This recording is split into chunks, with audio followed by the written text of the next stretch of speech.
to administrator access policy. Okay. So let's say you created a user in the AWS with as an administrator, right? Probably first time when you're registering into AWS, it takes a while to see all the information what you provided, and it takes, I think, 2 to 3 days for you to get some authentication back, so that you can enable all your, you have to provide your credit card information and everything. And probably it will charge $1 or something to make sure that the card details what you provided initially is the correct to create your account. Okay, so as I mentioned, you'll get the full access to EC2 instances, container services, Elastic Beanstalk, Lambda, and the storage S3 CloudFront. So you'll get full access here. But remaining services which is provided by AWS, if you are using it, I think you need to pay as whatever that you are using the services. And we'll talk about what are the specific services which are required for solution architect associate level. That will cover it in the further slide. So when it comes to the full access policy, which I was, talking in the previous slide, you will be getting full access to EC2, Elastic Load Balancer, CloudWatch, and auto scaling. So you'll have complete full access. You being your, super user here. You can even create IAM users and everything. That I'll show you how to do that.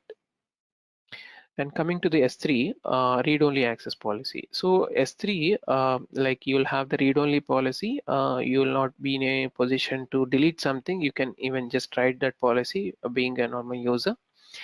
You need to have, like admin user to do any kind of a further activities on the S3 storage layer.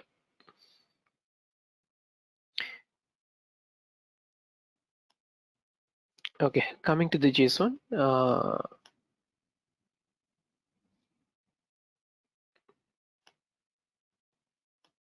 One second. Yeah, coming to the JSON, like AWS policies, as I mentioned, right? We this is a typical code that you see if you open any JSON file in the server.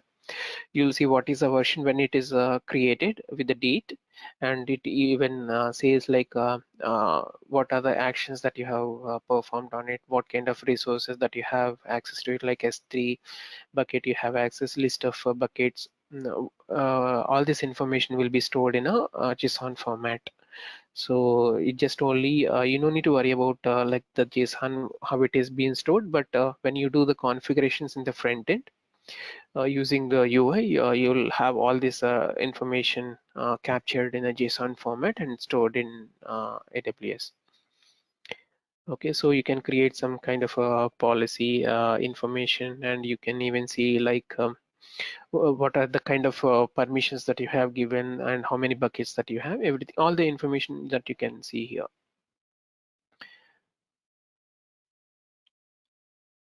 Okay, coming to the creation of the IAM policy. Okay, I think this is the time to log into the AWS account. Just give me a minute. I'll log into my AWS account here.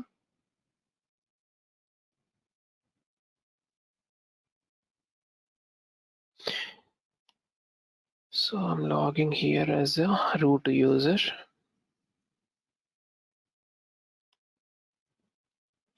So it'll ask for the password initially. I'm entering my password. I'm sorry, why is that so? Let me try once again.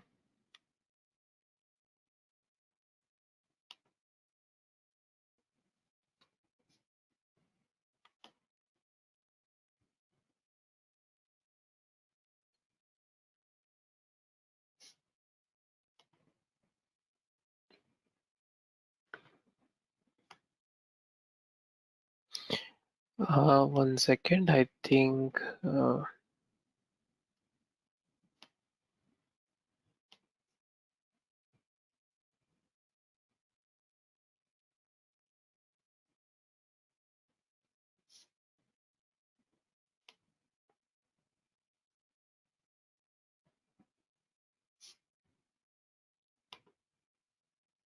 Okay, so I have enabled multi-factor authentication. So it's asking the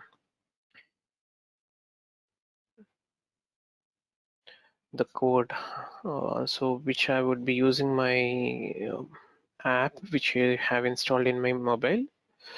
So there is a OTP that I get there, which is I have to use it here.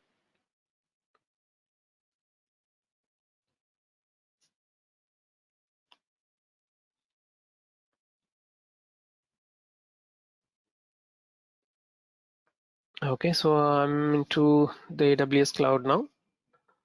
So we were talking about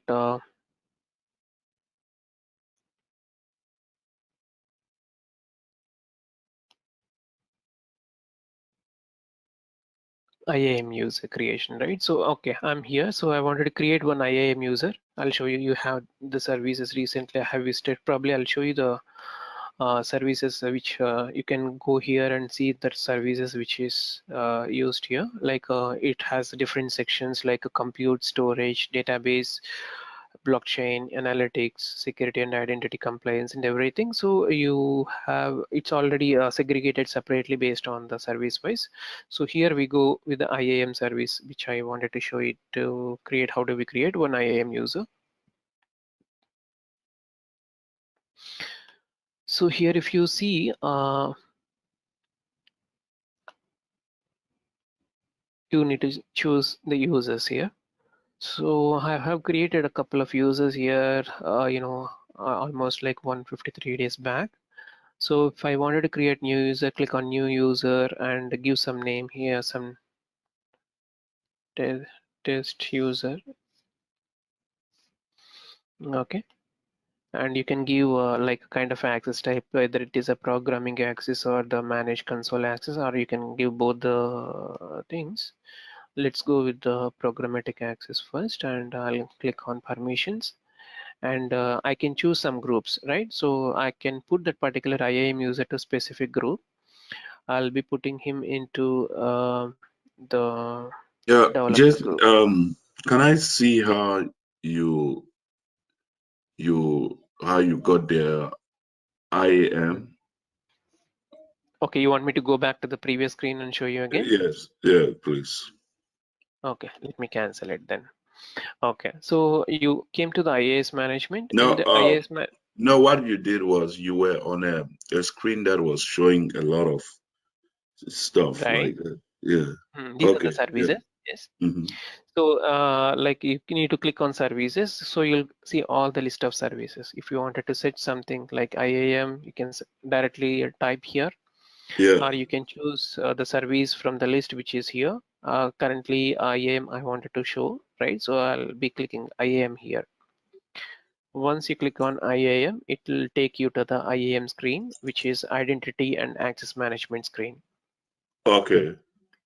So in the access identity and access management screen, these are the subsections that you can do it. Like you can have different groups, creating different groups, creating different users, giving the roles, and you can have separate policies and identity providers.